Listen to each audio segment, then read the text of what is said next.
Hey everyone, it's Morgan Yates, and if I look like I'm sweating at any point in this video, it's because I am. It is rather hot in here, and I can't turn on the AC because it screams at me because it's broken. So today, as you guys can tell by the title, we have another episode of my post-grad advice series. Today, we are talking about friendship advice. When I asked on Instagram what you guys wanted me to cover for this series, I would say 30 to 50% of the submissions were about either making friends post-grad or about keeping in touch with college friends. So for today's video, we're going over all of that, kind of the format for this in case this ends up being long if you want to skip around. First, I'm going to be talking about, I just want to share some encouragement, kind of get you in like a good mental, confident place to be making friends. Before secondly, I'm going to be giving you guys ideas of where you can make friends, starting out with how I made most of my friends moving to a new city, and then also just giving like a ton of other ideas. Next, I'm going to give you some ideas for once you meet someone, what a fun like adult hangout idea could be. And then lastly, I'm going to be sharing all of my tips for staying in touch with college friends. And yeah, that's just where we're going. I hope this is going to be a very helpful video because I know so many of you guys are moving to new cities and graduating, or maybe you're younger and going to college and seeing this video, or just at whatever time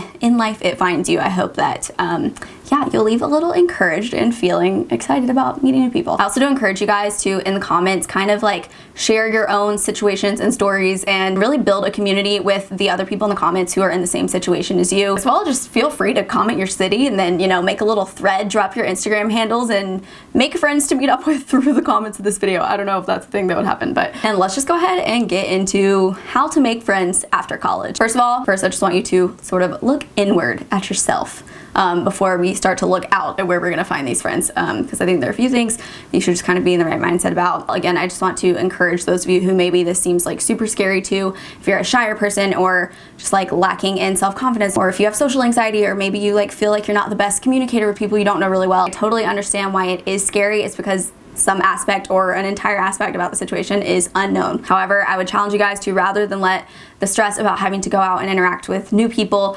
rather than let that build and sort of like keep you in even further, I would challenge you to spin it in a positive way, because this is something I started doing a few years ago, and now whenever I am going into a situation that makes me uncomfortable or scares me or whatever, rather than focus on the fear and the unknown in that situation, I spin it to be excited, knowing that once I put myself in this uncomfortable situation that is currently outside of my comfort zone, it's going to be a little bit more in my comfort zone, so that then the next time it's going to be a little less scary, and then the time after that it's going to become a little less stressful, and then as you keep doing these things that once like made you so uncomfortable, eventually that is what becomes your comfort zone. So second note on looking inward, yes, you need to be yourself, which I'm going to get to in a second, but make sure wherever you're moving that you're being the type of friend that you want to have. It's easiest to become friends with people that you're like, it just is. So be aware of the fact that your actions, your behavior, your attitude, that is attracting the people that you are similar to, and those are going to be the friendships that are the most natural to form. Be the type of friend that you want to attract, and don't change your behavior to fit in with someone else. You need to also be like asking yourself, is this person, is that group, are these the people, is this the culture that like I want to be a part of? Is that what I want in my life? Because you don't have to just like match everything. I'm going to talk about that later. Don't lose sight of the fact that there is a squad that is for you, that you're not going to have to change for. And the final note about looking inward here is that confidence in yourself is really key in going out and making friendships, especially in adulthood. I know it's so much easier said than done, but whoever you are, you have so many awesome things about you that there are people out there who are going to love and appreciate. The right group that you were meant to be in is going to love and appreciate. You have so much to bring to the table when it comes to being a good friend, being loyal, dependable, encouraging. Anyone can be that type of friend if they choose to be, and I hope that you will. Anybody watching this, you are interesting, funny, passionate, fun to be around. You need to believe these things about yourself. So if you don't click with a group, like I said a second ago, it doesn't mean that it's a you problem. Don't be critical towards yourself or think something is wrong with you just because the fit is not there with a group of friends. If you're not fitting in somewhere, again, try to spin it as a positive, because you got clarity knowing that that's not your group. That's not the type of people you want to be around, that you can be yourself around. Everyone in life doesn't get along, and it's normal and fine. So keep persevering, stay confident in who you are, and you will find people who you don't have to change anything for. It's gonna be great, you're gonna love it. Next, I'm gonna get into the practical advice of where you can make friends after college. I'm gonna start out with where I met most of my friends after graduating, both just like in general, people I didn't know in college that I'm now friends with, but especially friends that I made once I moved to LA. And I'm kind of even counting this back to like the summer that I had an internship out here, because I knew very, very few people in LA at that time. So the first place I feel like is the easiest and most obvious, but if you're moving to a new city and you're a new hire somewhere, if you're at a big company, there are probably a lot of new hires, and the easiest place you could go to make friends is just with your coworkers. It's just like the easiest thing to do to like meet people, and you guys have something in common. When I moved to LA and was working at Awesomeness TV, I spent a lot of time hanging out with the other interns, and I still like, I hung out with one of them a few weeks ago. We went and got brunch. Like, we don't keep up that much, but it's just like, I don't know, work friends can be really great. They can also be really annoying if maybe you don't like them and then you're stuck like having to see them 7 days a week. That's just you don't want that. But especially if you're moving and you really don't know anyone, this is the easiest place to start. For me, especially when I first moved here, the second like place I looked, I guess, for friends was actually for people I had gone to college with but wasn't friends with whatsoever at schools. Thankfully, I did go to a really big school. I went to UNC Chapel Hill in North Carolina, and there are a lot of people, you know, when it's a huge school, a lot of people moved out to the city. If you went to a big school especially, or even a small one, there's got to be someone else from your school that moved to your city. I promise you, it is really not weird at all to reach out to people that you like maybe had a class with and talked to like once. It's not weird. Like so many things that would be weird when you move to a city and like everyone's desperate, weirdness just goes out the window. And there's really something to be said for, even if you weren't friends in the past, having a new friend who like you have so much shared background and like shared experience with. You can go watch your sports teams play together. I always meet up with a bunch of people from UNC for the UNC Duke games because no one else out here gets it. I can't miss that with my Tar Heels. So yeah, take a second to think about who you went to school with that you could maybe hit up. Third for me was just friends of friends. So I know that's an easy go-to, but I feel like, and even I'm like this, it's so much easier to hang out with the one friend that you know. So let's say you're in your new city, you made a work friend, you made a such and such friend, and they invite you to a group hangout of some sort, like a game night at their house or a pregame. Oh God, I hate going on there. But for most people, I know it can be a lot more comfortable to just be like, oh, I can't, and then like hang out one-on-one with that friend at a later time. I really challenge you to go to those group situations, again, especially at first, because you're meeting a big group of people at once that odds are you'll find 1, 2, 3 people you like there. I don't know. Take advantage of the non-weird opportunities to meet a bunch of people at once. So latch on to those friends of friends. And then fourth and lastly for me, I've actually made really great friends post-college. If you guys keep up with my vlogs, then you have probably seen snippets of this, but strangely is actually through group international travel. And I know that's not for everybody. You're like, Morgan, I just moved to Boston. I can't just go to Europe to find a friend and they're not gonna live here. I don't know. While this probably is not the best way to help you find a friend in your town. Maybe you just graduated, you're wanting to travel some before you start your real job, or maybe you've been at your job for a year and you have these vacation days and like you can't work out when to go on a trip with any of your friends. As a solo traveler, I would say go on a group travel international trip. Talked about this so many times, so you guys know the company I love is EF Ultimate Break. If you're between the ages of 18 to 28, you can travel with them. They have trips that go all over the world. I've been with them to Greece twice, I've been to Spain and Portugal, and on all these trips I've been on, there have been so many people that go on them alone. Some people do go with friends, but a lot of people go alone, and everyone on these trips is like in the mindset of like making friends. I think my code's Morgan100. It could have changed. I'm gonna have the code on screen and you get $100 off a trip. And why that's on this list is because I have so many people, like over 10 friends that I still see like on a yearly basis from those trips. I also have made friends on them that do live in LA. So you might find people that live in your hometown, but it's also just great for having people to then whenever you wanna like travel around the country, you have people to hang out with. So I would say that's the most like surprising out there way that I've made friends post-grad, but like these are actually people I talk to often. So if you're wanting to travel and you're wanting to make friends, that's a great way to do it. So those are kind of how I've made most of my friends, but then just a bunch of other ideas I'm gonna breeze through for you guys. If you're someone who's religious, I know a lot of church groups have like young adult events or young adult nights or whatever. So you can go there and find people to like build a community with, you know, you share values with them. Next, this is gonna sound random, but I've actually had friends out here who I don't know if you've heard of like meetup. I don't know if it's .com, I don't know if it's a website, I don't know if it's an app, but it's just that like meetup site where for every obscure interest or activity or whatever, there are like meetup groups that you can join and like go. My friend has gone and done like beach yoga. If you want to join a book club or something like that, keep in mind, I know it sounds weird to think about like going on a meetup website and like meeting up with strangers, but make sure it's like in a safe place. But I feel like those things are actually rather safe. A lot of people go to them, but along those lines, just doing things that are in line with your interests, you're going to find people who are also in line with your interests. Let's say you have a workout class that you love.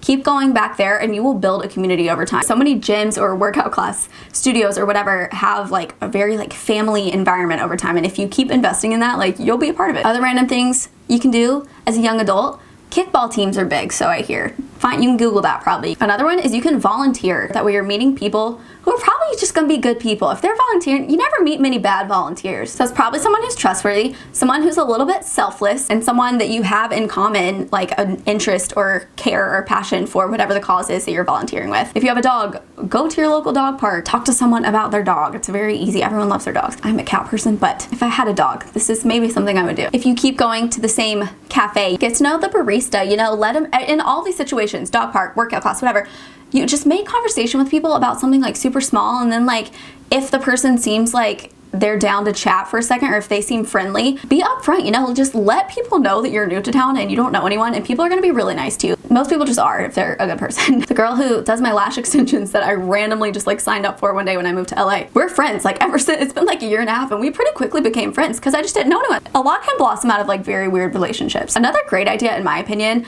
kind of on the note of friends, is if you're moving somewhere again that you don't know anyone, that you have like a college friend or hometown friend or whatever, like they have a friend who lives in that city, have them connect you. If you both have a close mutual friend, then odds are you and that person are gonna get along as well, and like they're gonna be down to like show you around and whatever. Also, I know there are apps like, I don't know, Bumble BFF or something, or even just go on some dates even, and if they aren't going well, just like straight up be like, hey, I don't see this going anywhere, but you know, I do need friends. And then lastly, an idea here is this wouldn't work for like anywhere I've ever lived in LA, because I've always lived just surrounded by families. There aren't really any other young people. But let's say you live in an apartment where there's a lot of young people. People seem cool. Seems like a fun place. You can meet people in like the common areas. But the people who live like directly next door to you, you can even just go knock, introduce yourself. If you want to be real adult about it, you can like bake them some cookies and like hope they're not gluten-free. Meet your neighbors. That's convenient because you don't have to drive to hang out with them. Host a taco night for your hall in your apartment, and everyone can like prepare a little something and bring it. So those are pretty much my ideas for ways to meet people. If you guys have other ideas, please comment those below. And then next I'm just gonna breeze through, like, let's say you have that coworker or you met someone somewhere and like you just don't know what to do to like hang out with them that wouldn't be like awkward and would be fun and whatever, aside from the obvious like go get dinner or drinks thing. Back to the taco night, or let's say you want to host a game night. Hosting, like, friendships are made when the effort is made. So you could have all these people you want to hang out with, step up and be the one to put in the effort to host something at your place and invite everyone. A fun thing to do with one of your coworkers on the weekend if you live near a beach could be to just go lay out on the beach, because it's not too much pressure. You might be spending several hours with them, but it's not like you're having to like sit here and like converse 24/7. You're on the beach. You can like be reading a book, you can be tanning, taking a nap, like you guys can chat, but that's an activity where you can like also just have, it's not awkward to not talk, you know? Next, in the millennial world, brunch is everything, so go have yourself a little brunch. Find a place with some bottomless mimosas. That'll make it easy. Another idea is to find something cool locally. So in LA, we have the Melrose Trading Post. It's like a big, giant, open thrift shop thing. That'd be a fun, easy thing to do to like bring someone there, because again, there's like an activity. You're both like looking around at what you want and like whatever. You don't even have to buy anything. It's just like a cute thing to like go do. Maybe you live in Durham. They have the farmer's market there. You can go pick up something to support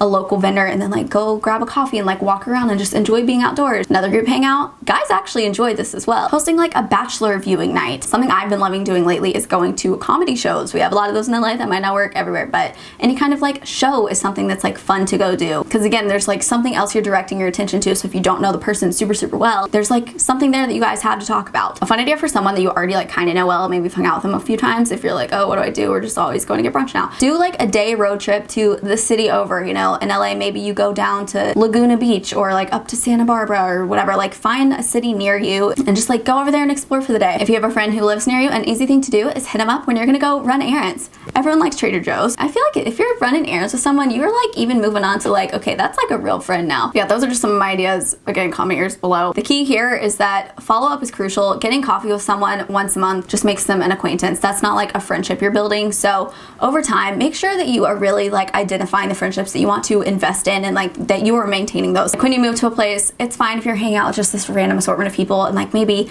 you don't feel particularly at home with them or whatever. I don't know. I went through that like early in college, being like, some of these people I'm hanging out with, like I know I'm not gonna be friends with them in 6 months, but like that's just kind of like how it goes for some time. Don't stress about it. Over time, you get to shift who your close friends are, and like some people become acquaintances, and it's fine. It's all a process. All right, then lastly here, we are nearing the end. I just wanted to have a little note about maintaining college friendships, because a lot of you guys asked about that. So I'm not gonna lie, it sucks, like not, especially like I see people so much less than my friends who stayed on the East Coast or even in the Southeast, because I am literally like the farthest friend in LA away from every one of my friends who lives on the East Coast. They all live on the East Coast. My 3 closest friends to this day are friends from college. One of them I haven't seen in over a year. Actually, I've seen all 3 of them like rather recently for once, but like I, since graduating college, have gone like a year in between seeing all of them. My biggest advice here would just be to make sure that you're keeping up with those core friends, the ones that are lifers, you know who they are. They're gonna be in your wedding, you're gonna be in their wedding. My advice is to just be as flexible as you can be and understanding with like the shift that's gonna take place. Everyone's moving, everyone's going through such a like huge adjustments, everyone's so busy, and you just have to respect your friend's busyness, and that like you guys might not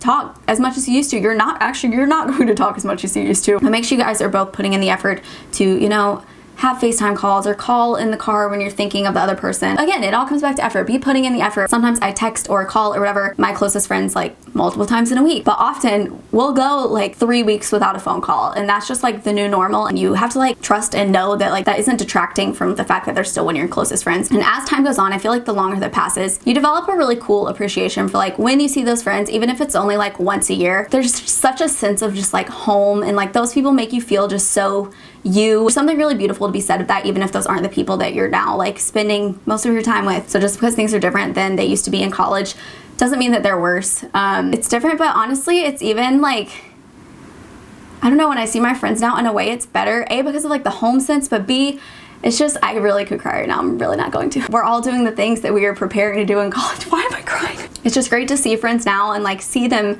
thriving and happy and like doing the things that they dreamed of doing. All of my friends are just like thriving. They're all so great. So like as time goes on and you're all doing your thing and you get to watch your friends doing that and seeing everyone excel, it just like, it makes the distance worth it. All right, that is it. This is the longest video. I had no idea it was gonna be this long. So I really do hope that this has been some kind of encouragement or practical advice for you guys. Post-grad friendship's a tough thing, but I hope that this gave you some things to think about wherever you're at in the friend making stage. It's a process, don't lose hope. And yeah, I hope that this helps you guys a little bit. So if it did, let me know, and I'll see all of you guys in the next video.